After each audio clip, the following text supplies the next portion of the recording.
She's an activist for young voters, women's rights, and LGBT rights. She also has the best blog ever called Functional Human Being. And she can teach us all of us, a lot about equality and what it's like for the youth that are growing up in America trying to make a difference. Thank you. I'm going to be cheating because I just found out I was speaking this morning, so sorry. You know, I've spoken all across the country by now, but this event in particular means a lot to me. Because almost 3 years ago, it was this community here in Jacksonville that ignited this fire within me. You guys showed me how important it is for ordinary citizens to come together to make a difference by supporting each other, standing together against injustice, and as we say back home in North Carolina, move forward together, not one step back. Yeah. We have been charged as guardians of a great legacy, a nation that has evolved through the deeds of its citizens who dreamed of freedoms expanded, opportunities extended, and injustices eliminated. Our charge requires vigilance. We must not allow the siren song of complacency to drown out the voices of those who came before us singing "We shall overcome." We cannot allow apathy to subdue the conviction that we shall not be moved. In our steadfast and faithful watch over the American dream, we are each other's keepers. And when we sense indifference in any of our fellow watchmen, it is our duty to shake them awake and remind them that what they guard is precious and has been granted only through the sacrifices made and the blood shed by those who came before them.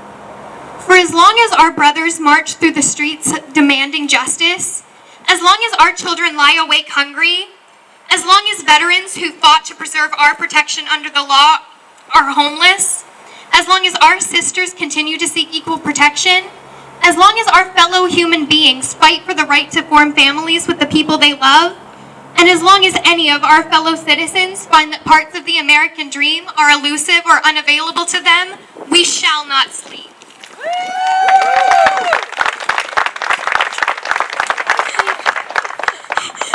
The task before us is to engage our neighbors in democracy. And that doesn't mean only those neighbors who we know are going to vote the same way we will. No, we have to fight against the polarization and divisiveness of our current political landscape and reclaim our role as the government of the United States of America. That short space across the aisle is not the Grand Canyon. And when we focus less on the commentary and more on the common good, we will find solutions to the problems we face and find that the path to progress and prosperity is not as treacherous as we once thought when we walk it together. We live in a world right now where some parents are afraid for their children to even know gay people exist, or are against their children seeing any gay person in a positive way. We live in a world where children are affected when one of their parents is sick or dies just because their parents happen to be of the same sex. We live in a world where boys are bullied at school for carrying My Little Pony backpacks, and school employees side with the bullies. We live in a world where a child can't walk into a children's museum and be recognized as being part of a family. Woo! As a young person in high school, you hear things like, "Oh my God, that's so gay," and people are saying it without any thought to the impact phrases like that may have on people. Our LGBT students are being threatened and injured with weapons, experiencing sexual assault, engaging in self-harming behaviors, and are twice as likely to attempt suicide. When I think about my future as a straight teenage girl that likes to live in La La Land, I think about the possibility of someday getting married. I think of a huge fairy tale wedding with a big poofy dress and marrying Prince Charming, who I love very dearly. But there are so many people that can't even get married because of who they love. I want all young people to be able to dream about their future knowing that their reality will be one of equality. When I think about my future, I don't have to fear being fired from my job for being who I am. I don't fear not being able to get an apartment because of who I am. When I walk into a business, I don't have to worry about not being served because of who I am. So when the leaders of one of the largest cities in America fails to pass an inclusive human rights ordinance, They are failing to uphold the Constitution of this nation that charges them to secure the blessings of liberty to ourselves and our posterity, and are failing to protect the American dream for an entire generation of citizens.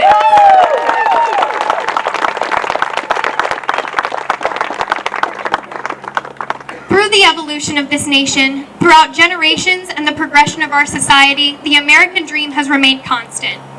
It is the simple and constant dream that binds us together as the American people, and that men and women throughout our history have fought to take part in and protect. The essence of the American dream is an equal chance, an equal voice, and the most essential tool we have to preserve our common dream is our vote and our equal access to the ballot.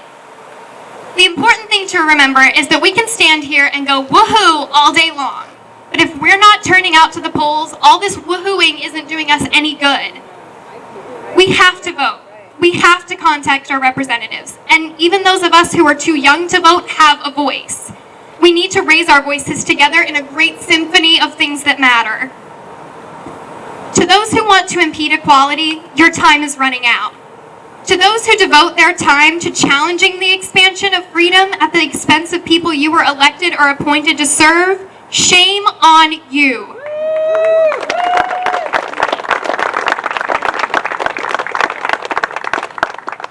To those who feel your rights are somehow compromised when fellow human beings are afforded the same rights, remember this is a nation where we pledge to each other liberty and justice for all. Thank you. Yeah.